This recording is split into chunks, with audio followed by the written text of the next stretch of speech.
नमस्कार, मैं ललित चौधरी, आप देख रहे हैं द लोकमंच। तो भाई अर्जुन रामपाल अपने झूठों में लगातार फंसते ही जा रहे हैं।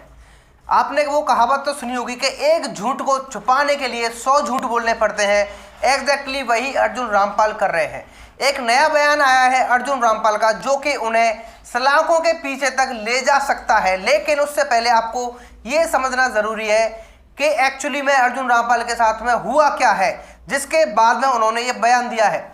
सबसे पहले अर्जुन रामपाल के घर जब रेड मारी गई थी सीबीआई द्वारा, तो वहाँ पर कुछ नशीली दवाइयाँ मिली थी, जो कि बिना डॉक्टर की एडवाइस के उनको लेना मना है। बिना डॉक्टर की सलाह के आप नहीं ले सकते हैं।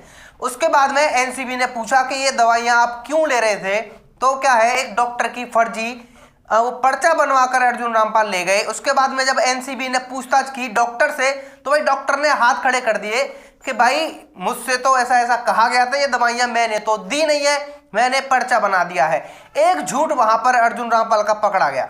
उसके बाद में अर्जुन रामपाल कहते हैं कि नहीं नहीं भाई साहब, ये दवाई मेरी नहीं दी, ये मेरे कुत्ते की दवाइयाँ हैं, ये मेरे कुत्ते की और मेरी बहन की दवाइयाँ हैं, क्योंकि मेरी बहन को एंग्जाइटी है, वो ये दवाइयाँ लेती है, मेरा इससे कुछ लेना देना नहीं है।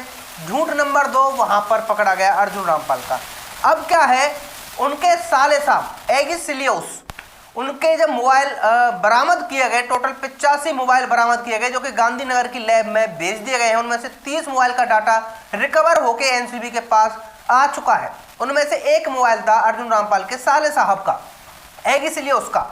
उसमें व्हाट्सएप चैट निकली, तो वहां पर अर्जुन रामपाल से ड्रग्स डीलिंग के बारे में बातचीत हो रही थी। मतलब कुल मिलाकर वहां पर अर्जुन रामपाल का नाम था। अब इसी को लेकर अर्जुन रामपाल का बयान आया है कि भाई साहब, उनकी जो व्हाट्सएप चैट में अर्जुन नाम है का जो बंदा है, वो मैं नहीं हूं, वो कोई और बंदा है।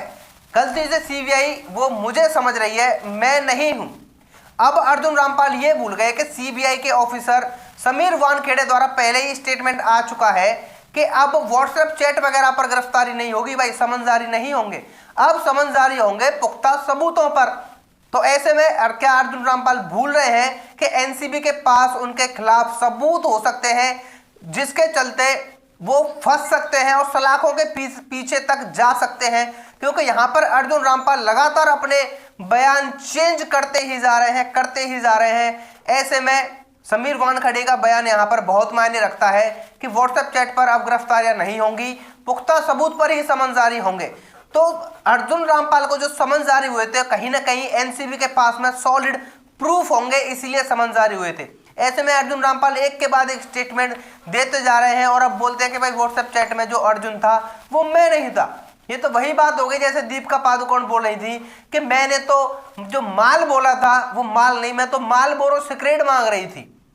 तो वही कुल मिलाकर बात है कि ये लोग सोच रहे हैं कि बयान बदलने से बच जाएंगे, लेकिन एनसीबी जड़ तक घुस चुकी है इन लोगों के। बहुत सारे सबूत एनसीबी ने इकट्ठे कर लिए हैं।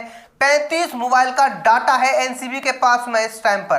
तो शायद ये लोग भूल रहे हैं कि ये लोग, इनका झूठ इन लोगों को सलाखों के पीछे तक ले जा सकता है। तो बहरहाल अर्जुन रामपाल का एक स्टेटमेंट आया है आज एनसीबी को लेकर, बड़ा स्टेटमेंट है कि भाई अर्जुन राम का बंदा वो मैं नहीं था, वो कोई और था। तो वो कोई और बंदा था कौन, ये भी तो है। एगिसिलियोस के और किसी अर्जुन रामपाल के बंदे किसके साथ में संबंध थे? जब एगिसिलियोस से पूछताछ हुई तो उन्होंने अर्जुन किसी और बंदे का नाम क्यों नहीं बताया कि ये अर्जुन रामपाल नहीं, ये अर्जुन दूसरा बंदा है? तो ये बहुत सी सारी चीजें जो मायने रखती हैं। बड़ी बात है, बड़े बयान है अर्जुन रामपाल की तरफ से। अब देखते हैं कि अर्जुन रामपाल पर क्या कार्रवाई होती है। फिलहाल के लिए वीडियो में इतना ही, मिलते हैं आपसे एक और नई वीडियो में नई इंफॉर्मेशन के साथ। धन्यवाद।